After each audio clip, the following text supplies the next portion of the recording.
அனைத்து நேயர்களுக்கும் அன்பான வணக்கம். நவ கிரகங்களில் உக்கிர கிரகமாக இருக்கிறவர் சனி பகவான். சனி பகவான் மிகுந்த நேர்மையானவர் அப்படின்னு சொல்கிறாங்க. நீதி தவறாத இந்த சனி பகவான் யமனுடைய சகோதரர் அப்படின்னு அழைக்கப்படுறாரு. இவர் ஸ்ரீ கிருஷ்ண பரமாத்மாவோட மறு அவதாரம் அப்படின்னும் மக்கள்கிட்ட சில நம்பிக்கைகள் இருக்கு. மக்களிடையே நன்மை தீமைகளை பரப்ப உருவெடுத்துள்ளார் அப்படின்னும் சொல்லப்படுது. எல்லாரையும் ஆட்டி படைக்கிற நேர்மையான சனி பகவான் பற்றியும், சனி பகவானுக்கு அவரது மனைவி கொடுத்த சாபம் என்ன அப்படின்றதையும், அதனால தான் இன்னைக்கு அளவுலையும் சனி பகவானை பார்த்தால் நமக்கு தோஷங்கள் ஏற்படுதா அப்படின்றத பற்றியும் சில ஆன்மீக ரகசியங்களை தான் இந்த காணொளி மூலம் நாம் தெரிஞ்சுக்க போகிறோம். அதுக்கு முன்னாடி மறக்காமல் எங்கள் சேனலை சப்ஸ்கிரைப் பண்ணுறதோடு இந்த வீடியோவையும் ஸ்கிப் பண்ணாமல் பாருங்கள். சூரிய பகவானோட மனைவியான சந்தியா ஒரு சிறந்த சிவபக்தை ஆவாங்க. இவங்களுக்கு வைவாஸ்வதா, மனு, யமன் மற்றும் யமி அப்படின்னு 3 குழந்தைகள் இருந்தாங்க.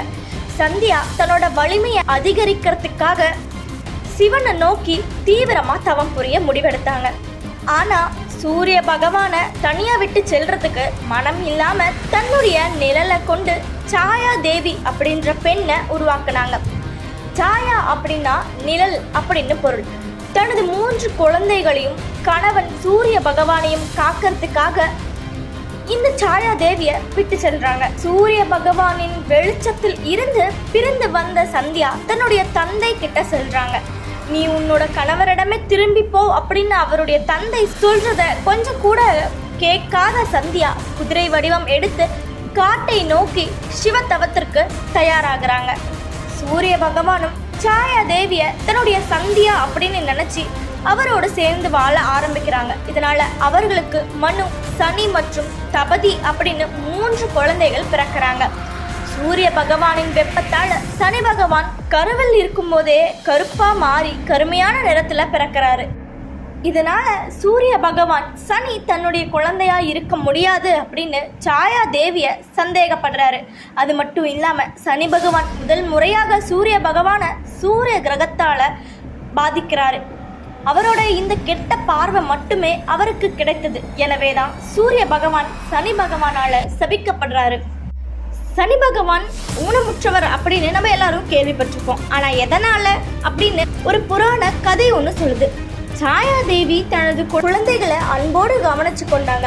அவர் தீவிர சிவபக்தர் அப்படின்றதுனால ஒரு நாள் சிவனுக்கு பிரசாத உணவு தயாரித்து எடுத்து செல்றாங்க. அப்போ சிறு குழந்தையாக இருந்த சனி பகவான் பசியின் காரணமா அதை சாப்பிட முயல்றாரு. அவரின் தாய் சிவன் பூஜைக்கு பிறகே சாப்பிடணும் அப்படின்னு சொன்னதுனால கோபமடைந்த சனி அவரோட தாயை காலால உதைக்கிறாரு. இதனாலதான் சனி பகவானோட ஒரு கால் முடமானது அப்படின்னு புராணங்கள்ல சொல்லப்பட்டிருக்கு. சாயா தேவி சனி பகவானை கர்ப்பப்பையில சுமக்கும் போதே சிவனை வழிபட்டு வந்தாங்க. இதனால சனி பகவானும் சிவனின் மீது தீவிர பக்தி கொண்டிருந்தாரு. அவர் சூரிய பகவானிடம் சனியின் சிறப்பு பற்றிய தவறான சந்தேகத்தை தீர்த்து மகன் தந்தைக்கு இடையிலான நல்ல உறவை ஏற்படுத்தி கொடுத்தாரு சிவபெருமான். தனியோட தீவிர பக்திக்கு மயங்கிய சிவபெருமான் அவரை மக்கள் செய்கின்ற நன்மைக்கும் தீமைக்கும் தகுந்த மாதிரி வெகுமதியையும் தண்டனையும் கொடுக்கும் கடவுளாக மாற்றினாரு.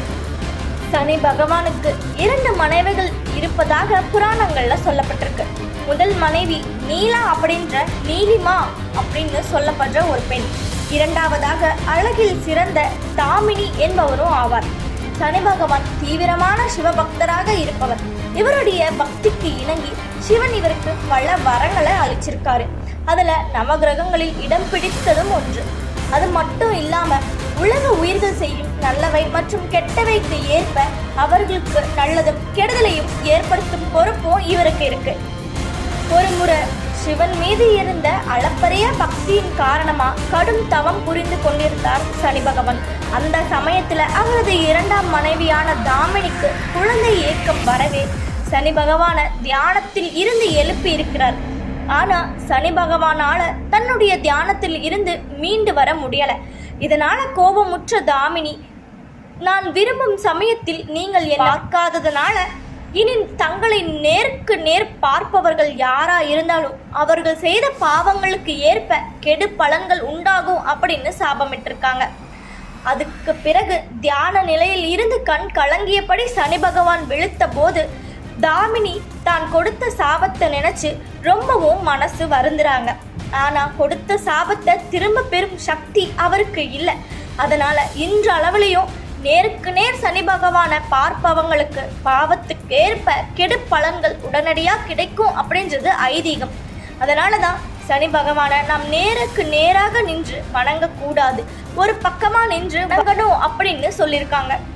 அதே மாதிரி அவருடைய கண்களை பார்த்தும் வணங்கக்கூடாது, தலையை குனிந்து தான் வணங்கணும் அப்படின்ற முறையும் இருந்துட்டு வருது. சனி சஞ்சாரம் செய்யும் இடத்தை விட அவர் பார்வைப்படும் இடத்திற்கு தான் கெடு பலன்கள் வந்து சேரும். எனவே சனி பகவானை வழிபடுபவர்கள் அவருடைய மனைவிகளையும் சேர்த்து வழிபட்டால் சனியுடைய உக்கிரம் குறைந்து கெடு பலனும் குறையும் அப்படின்றது பரிகாரமாக அமைஞ்சிட்டு வருது.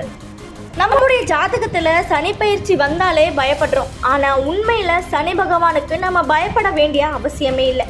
தவறு செய்பவர்கள் தான் சனி பகவானை பார்த்து பயப்படணும்.